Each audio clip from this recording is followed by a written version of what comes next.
This is Changing Channels with Larry Walsh, the Channelnomics podcast that connects you with channel chiefs, thought leaders, and executives about what it takes to get the next generation of tech to market. Here's your host, Larry Walsh, the CEO and Chief Analyst of Channelnomics. Hey everyone, welcome back to Changing Channels. As the lady said, I'm Larry Walsh, and this is the final episode of Changing Channels for 2021. In fact, at this point, 2021 may already be in the books, and what a year it's been. We've seen continuous change, persistent disruptions, problems we didn't anticipate, like all the supply chain disruptions, and the ongoing evolution of the channel. For much of the past year, Channelnomics has tracked these changes on Changing Channels with our experts and industry-leading guests. And what a roster of guests and topics we've had in this first year of our podcast. Some of the things we've talked about on Changing Channels include, the adoption and the continuing growth of marketplaces, how to build sales cultures, productive relationships between inside sales, field sales, and your partners, and building sustainability as a value proposition of channels. The entire notion of customer experience as both a value proposition as well as a KPI.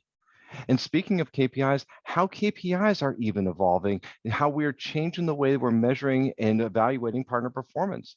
Of course, we've also talked about things like enabling influencers and pricing strategies and investing in partners and partnerships and many more topics. In fact, it feels like there's too many to list across the 26 episodes we've had over the past year. So the Channelnomics team and I want to share some of the highlights from these 26 shows. These are some of our famous and more memorable moments. And this is just a way for us to show some of the things that you've missed or may have missed as we went through this extraordinary year, 2021. One of the great things about my job is I get to talk to so many great channel leaders. And one of the things that is notable is how channel chiefs tend to move around from job to job. They change roles, they change companies. And just because they have a lot of experience, it doesn't mean they actually just plug in and go. It requires a fair amount of acclimation. And somebody who knows how to do this, because she's done it a few times, is our friend Lori Cornmesser, who this past year became the vice president of channel sales at CyCognito. Now, Lori is really articulate about her vision on how to succeed as a new channel chief. And, this is important for many people because the average tenure of a channel chief is typically less than 3 years. So we had Lori on and asked her to talk about her take on what it takes to succeed as a new channel chief and achieve the success in that small window that most of her peers find themselves. Even though the average channel chief doesn't exist that long, you've got to be able to create that blueprint and that story, because that's going to fuel the investments, that's going to fuel the focus. And internally, they've got to be aligned to here's how you're contributing to growth. Here's how you're creating to channel lift. I'm big on channel lift. I want to be in places that my sales teams are not. How can I start to guide my partners in those ways? And so even though I may not be there to kind of see that through, that was a true testament, with Infoblocks, we kind of had that 3-year plan and we kind of got through that vision, but now they're kind of on a journey to a next path, and they're going to see that through. And the next person that comes in has a lot that they can leverage from that. And by the way, we're a small community. And so we share ideas and knowledge. And I had a lot of channel chiefs reach out about previous roles or things that they were stepping into that I might know about, right? And so it's about kind of forging not only what's best for, the company and for how you're selling the story, but also for the channel chief that comes in next. That's one of the boxes you open right away when you move, right? Yeah, don't throw that box away. Don't throw that box away. Define that early and agree on that. And that's what we've done here. Like in the first 3 weeks, we're very clear about, okay, they already have the 3-year vision. They already know what the metrics are that we're defining, right? We're still kind of a work in progress on some of that, but they're very clear that we are looking for partner recruitment in areas where we don't have coverage or capability. We're clear on now our profile of our ideal partner. and we are defining focus partners. So now we've got metrics to say, how are we going to track with our focus partners? How are they building pipeline? How are they closing opportunities? And then how are we doing with recruitment? It's simple, right? Define that early, get alignment to it. And now you have to create your own internal campaign, which means that every week you're talking about something that draws back now to those metrics to keep people interested, keep them excited about the things that we're doing, and make sure that they understand the things that we're doing and how that creates impact. A recurring theme in many channel conversations is, how do you know the partners are performing? How do you know the programs are working? And the common refrain is key performance indicators. And so that's why when I get together with channel leaders and channel chiefs, we often start talking about what are the best KPIs, what are the things we need to measure, what are the most important measures there are in demonstrating channel value. We had this conversation last summer with our friend Christian Alvarez, the Senior Vice President of Worldwide Channel Sales at Nutanix. And Christian really does a great job of explaining what channel KPIs are, how to define them or how to create them, and also what they mean in terms of their importance to demonstrating or articulating channel value, both internally to management as well as to partners. Look, Channel Lift is partners that are driving value. They come in early into an opportunity. They have their own sales process, be it MedPick, their own discipline around qualifying an opportunity. And if a partner is early and often integrating your solution and really driving that value, that to me is partner lift. When especially if it's a new logo, that customer was found by the partner. That is my definition of partner lift. And I would also have to complement it by saying that, sales autonomy, channel sales autonomy to me is something I'm obsessed with lately. It's something I think about every day, especially in today's subscription and consumption-based economy. Our world is changing, right? How customers are procuring and consuming technology is evolving. And I don't think, Larry, you would disagree, nor your audience would disagree, that it is going to continue to evolve. And the channel and distribution is under tremendous pressure. Partner lift is all about driving value. Manufacturers like Nutanix and many others, we have the responsibility, and that's why I love your show and all the different subject matter experts and my colleagues that you have on often.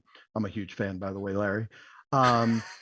We have a responsibility to help our partners continue to drive value, to drive lift. A lot of the vendors that we work with talk about the importance of channels and partners in reaching the market and servicing customers. And surprisingly, though, channel chiefs often find themselves in conflicted positions. They have to not only demonstrate the value of their channel programs and partners, but they also have to defend it to those who doubt that the partners are contributing. This is the classic getting a seat at the table equation, that you have to have a voice with management, and management has to understand what you're doing to contribute to their goals. And frankly, one of the people, and I say frankly, somewhat with a pun intended, frankly, one of the people who articulates this best is our friend Frank Rauch, the head of worldwide channel sales at Checkpoint.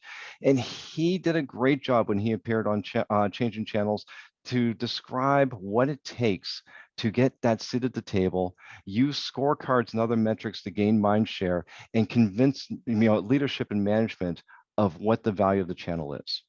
Yeah, I'll give you an example where I'll give you two examples where I used to live and where I live now. So when you look at the VMware agenda, the VMware agenda, and Pat did a phenomenal job in terms of getting everybody's head wrapped around this agenda was, hey, we are great at vSphere. Now we need to be able to spin up 4 or 5 other businesses that are going to be substantial business. So that's kind of the VMware, that's kind of that. If you look at Gil is more, hey, we need to be able to expand our customer base. We need to be able to go from network security to cloud security, or to now what we're calling Harmony. The reason I bring this up is if you understand exactly what's important to them, and you do a gap analysis, and you understand what they're capable of doing internally and where those gaps really exist, then you match the gaps to their priorities. Then you match their priorities to your KPIs. Then you have a fighting chance. Let me tell you the opposite of what that looks like. So this is going to be good. Oh yeah, if you want to get launched, I mean literally in front of the room, here's what you do. Just have a bad quarter. Everybody is just sour-faced at the boardroom table. They're looking for the next victim on the agenda. And you come up and you say, hey, look at the channel. Look at it's all green. All the metrics are all green. We absolutely killed it. We killed it. I know you don't understand all these things, but with deal reg, with the joint customer call, with joint planning sessions, joint meetings, etc. And they just had a bad quarter, and there was no alignment to what you were driving and what they expected and where they missed. You will get the boot, and you will never get invited back. Many vendors come to Channelnomics asking about what are the best incentives for driving partner behavior and getting better results from partners in the field. In the past, this was pretty tried and true. We'd have a lot of common tools, deal registration, market development funds, rebates, and spiffs, but the world's changing. And one of the people we had on Changing Channels this year was our friend Joe Scoia, the Senior Vice President of Worldwide Channel and Partner Sales at Proofpoint, who is very clear that the days of the old incentive models are over, that we as an industry need to embrace new models, new tools, new incentives that have a greater impact on driving partner behavior and channel outcomes. The old days of either giving a partner a spiff or some type of gift or reward or something like that, those days are gone. I mean, to be completely honest with you, that's not how their businesses are being run. It's not how they're being comped. I always look at incentivizing the right behaviors, whether they're internally to my team or to our partners. And how we do that is it's changed. And it's more about experiences. And I know people have talked about what experience is, but if I could operationalize and make that experience with our organization better, that's where you see more traction, right? So it's this operationalizing and making things easier to do business with.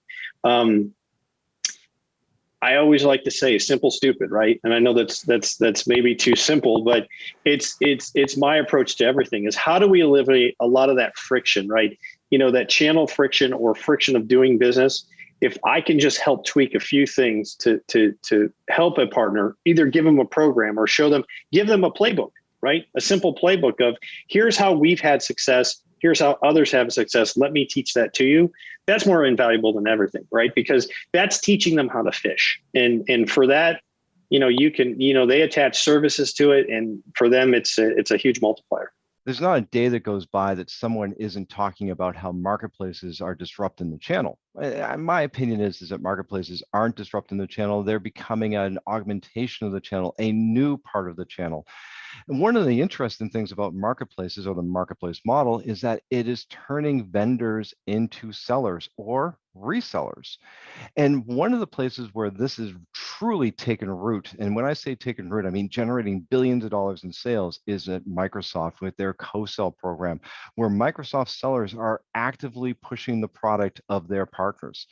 And Alyssa Fitzpatrick, the general manager of worldwide partner sales at Microsoft, joined us on Changing Channels to explain the entire paradigm shift and where Microsoft became the partner to the partner. Well, so that is absolutely our goal. Our goal is to bring in as much of the technology innovation as we can and harvest that for our customers. And our goal is really to make that discoverable by our customers directly. And so ideally, we want our partners to bring forth their expertise and their innovation and share that on our marketplace, because then we can build our collaborative our sales models together for our customers. And then our customers can come to our marketplace and do self-discovery. That is the way they're buying today. So we want to meet them in that desire to go and do that self-education. And so we're asking our partners to really come to us with your solutions, understand your space and understand your customers so that we can really help you articulate and differentiate yourself in our marketplace so that you become discoverable not only by our customers, but also by other partners who are building partner-to-partner route to markets, as well as by our sellers who actually go into our marketplace and look for solutions. And so the way that we wire that up is to really make sure that our sellers are finding the solutions that are relevant in their local markets. And then our partners are finding the same. Partners are discovering other partners. And then our customers can then really harvest the marketplace to find the solutions that they need.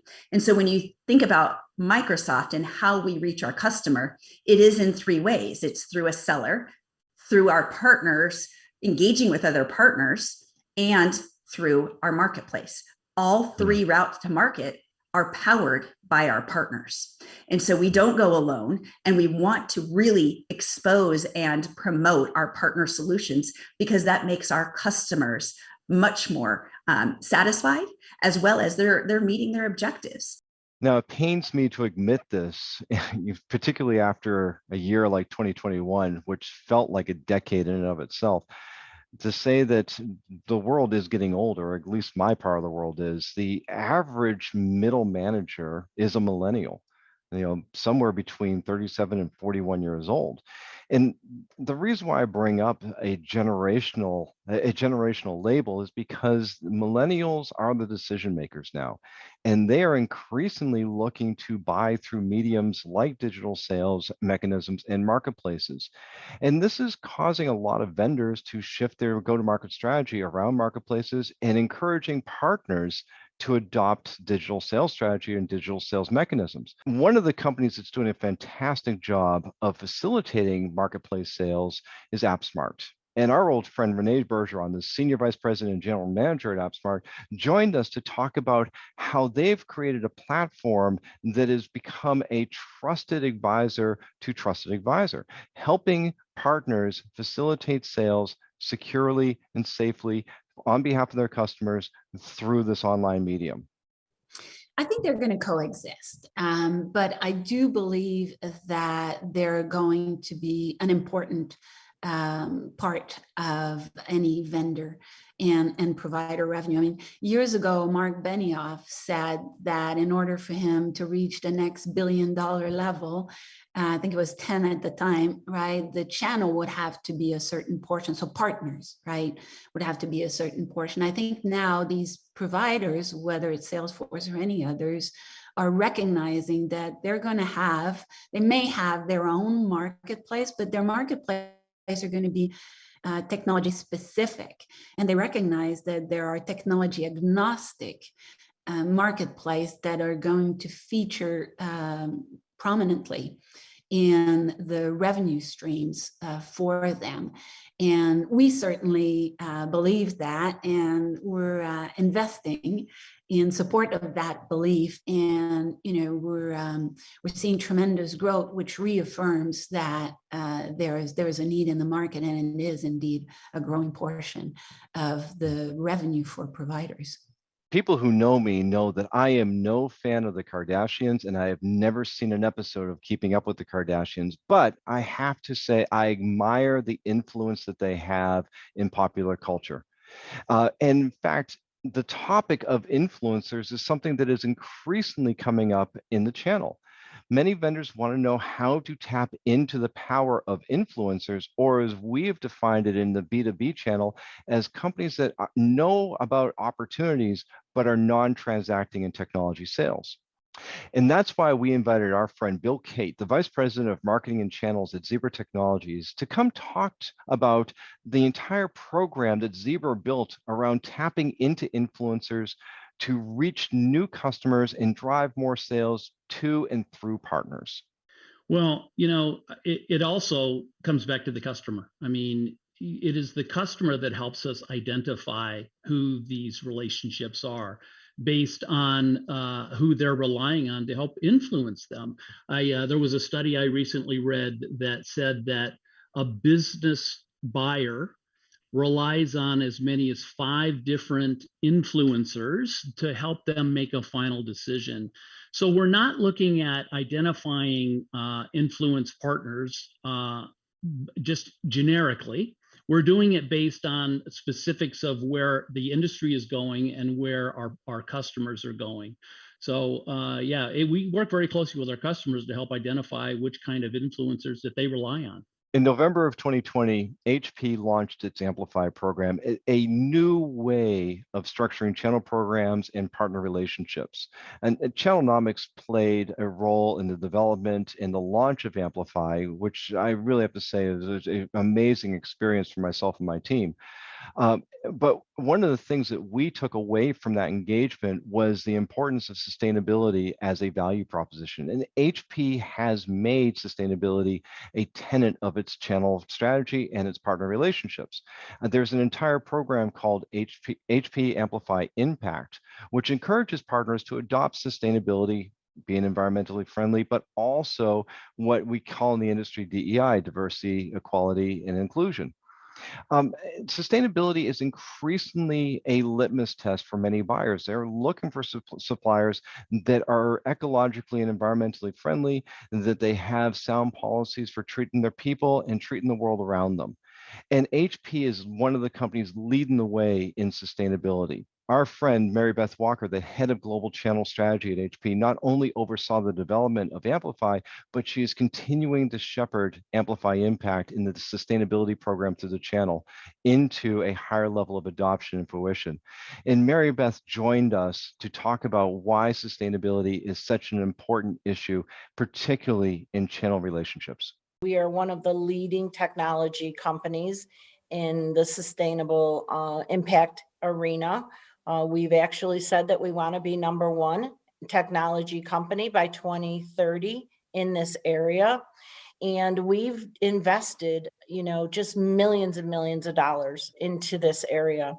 And when we looked at what are some of the ways that we can really expand our reach and really go to the next level, we said we have to include our partners for a couple reasons. One is we have to, over time, make sure that we are dealing with partners who are dealing with sustainability, that they not only have plans, but that they are able to stand up to why their customers should create preference for HP based on the sustainability that we build into our products and services. They also need to have a sustainability plan for their company. It's becoming not only more important to customers, but to employees as well, and investors. There's like over 800 investors now who look at the CDP rankings when they decide what companies to invest in. That's just a huge, huge statement going forward and where things are going. But we also said, we have a lot of small partners who they don't have the money that we do. They don't have the resources that we do to invent their own training for their employees, to be able to create their own programs and collaterals for initiatives around recycling and things like that. So why wouldn't we share with them what we've done and what we've already invested in and put our money into? So we just are so excited about the program. We rolled it out a couple of weeks ago now. The goal is for us to have half of our Amplify partners on the program by 2025, but we've gotten out of the gates really strong. The interest has been phenomenal, and we really look forward to, continuing to enrich the program and enrich what we're able to offer to partners through the program. Around the technology industry and in the channel, we use terms like evolution and digital transformation to mark how things are changing. And The market is definitely changing. The way that we sell, deliver, and support, the way that customers consume technology is definitely changing from transactional to services-based. Over the next few years, virtually everything will be sold as a subscription or on some form of consumption model. We've had this model for a while, since the mid 2000s when managed services first took root. We have been dealing with the value proposition of technology being delivered as a service. As we continue to push more technology and more products into the services model, another factor is going to become increasingly important, and that is the issue of customer experience. The customers are voting on the value that they perceive in their technology investments based on the totality of their experience with both the brand that's supplying the technology, as well as the partner that is facilitating it. Now, a company that is really pushing customer experience as a value proposition, and is something that partners need to pay attention to, is Cisco. Cisco has launched an entire practice around partner lifecycle services. And the person who is driving this initiative for Cisco, Denzil Samuels, the head of global customer experience and partner practice at Cisco, he is really pushing partners to understand the importance of not just being reactive in service delivery, but being proactive and anticipatory, being able to help the customer before the customer even knows they need help. Denzil joined us to talk about what Cisco is doing in terms of driving customer experience to partners as that value proposition. I think it starts really with you and I as consumers, right? You and I as consumers, we've seen that experience and the experience we get from a business plays a big part in our decision making. Well, same is true with the business to business customer. As a matter of fact, what we're beginning to see more and more, if you look at pre-COVID, customer experience was probably 8 or 9 on a CEO's checklist or list of priorities. If you look at where we are today, any CEO will tell you that customer experience is 1 or 2, right? We've just had to become better at that because it's been so difficult to maintain those relationships that we've had in a digital format, right? It's been difficult. So then you have to make sure customer experience is pivotal in that. Secondarily, though, you also have to be driving outcomes. And the experience that the customer wants now is, don't sell me something, show me an outcome. Show me how the stuff that you're selling to me, whether it's a solution or hardware or software, is going to drive a business outcome for me. It's going to help me reduce my cost. It's going to help me increase my revenue. It's going to help me improve my security. That's what they're looking for. And if you can do that and give them an outcome that's driven by an experience you create for them, you're going to win every time. And that's really at the core of what we're doing here at Cisco. Yeah, I think you mentioned this at the beginning of the conversation, that we're leading the way. I really do believe we're leading the way. I think that this is all about the customer journey experience, right? And if you take the traditional I layer, right, from identify, land, adopt, expand, and renew, at every touch point along, we call it the racetrack. At every touch point along that racetrack, at every pit stop in that racetrack, what is the experience that customer's having? Are we driving value for them? And if we can think about it that way, if we can think about every step of that end-to-end customer journey experience, we drive a very, very different value proposition for that customer.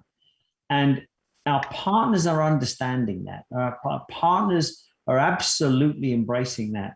And Larry, you know, in a company as large as Cisco, it starts with teaching ourselves, right? It starts with educating our own employees. Every single employee that touches a partner or touches a customer, that's who we need to really train and enable first as we take this message out further. You know, after producing 26 episodes over the past year, it was really hard to pick a few highlights to show you on this best of 21 episode. I really do encourage you to go back and look at all of the episodes we've produced over the past year. The people who have joined us on Changing Channels truly have some of the best insights and experiences in the industry. And we're going to continue to do this in the 22 and beyond. We really appreciate you supporting Changing Channels, being our viewers or our listeners, giving us the feedback you do. At Channelnomics, we are here to help improve the state of the art in the channel for everyone, for vendors, distributors, and partners. And that's why you can continue to find us sharing with you these insights through Changing Channels, because we want to impart as much information as we possibly can. Now, I'd be remiss if I didn't say a few words of thanks to the people who put in a lot of hard work to make this podcast happen. First up, I'd like to say thank you to Layla Kaiser, who on my team, who has been instrumental in developing and ensuring that this podcast goes off every week like it does. My team here at Channelnomics, Cindy Herndon, Chris Gonzalez, Bren Nettesheim, Alex Nordlinger, and a whole cast and crew that stand behind, that work with the vendors and distributors and partners day in and day out, providing research, strategy, and insights that really are making the channel a better place for everyone who's involved. And of course, I want to thank our friends here at ModPod Studios, because without them, we would not be able to put out the quality of a show that we do. But the best and most thanks goes to you. You know, without you, we wouldn't have a reason for doing the podcast. And so that's why we do this. We are truly here for you, and we really appreciate you subscribing and sharing with your friends and giving us the feedback so we can continue to create great content for you. So until the next time we see each other, or the next time you drop in on Changing Channels, be well, and we'll look forward to hearing from you and seeing you again in 2022. Until next time, I'm Larry Walsh. Thank you for joining Changing Channels with Larry Walsh, a production of Channelnomics, with the support of our production team at Modern Podcasting. If you've enjoyed today's episode, hit the like button, subscribe wherever you get your podcasts, and share with your friends. For more information about Channelnomics services and insights, follow us on Twitter and YouTube, and check out our website at channelnomics.com. Channelnomics is a registered trademark of, and Changing Channels is copyright by 2112 Enterprises, LLC.